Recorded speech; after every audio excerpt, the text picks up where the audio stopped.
NEET மறுதேர்வு நடக்குது. இதன் காரணமாக இன்ஜினியரிங் கவுன்சிலிங்ல ஏதாவது சேஞ்ச் இருக்குமா?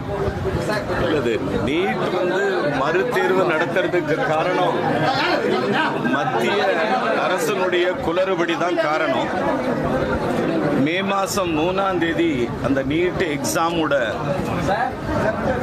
அந்த கொஸ்டின் பேப்பர் லீக் ஆனதுனால இந்த தேர்வு இந்த மாதம் தள்ளி வைக்கப்பட்டிருக்கிறது.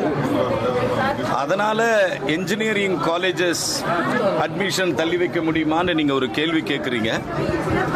கண்டிப்பா உயர்கல்வித்துறையினுடைய செயலரோடு கலந்து ஆலோசித்து இன்றோ அல்லது நாளையோ எனது முடிவை நான் அறிவிக்கிறேன்.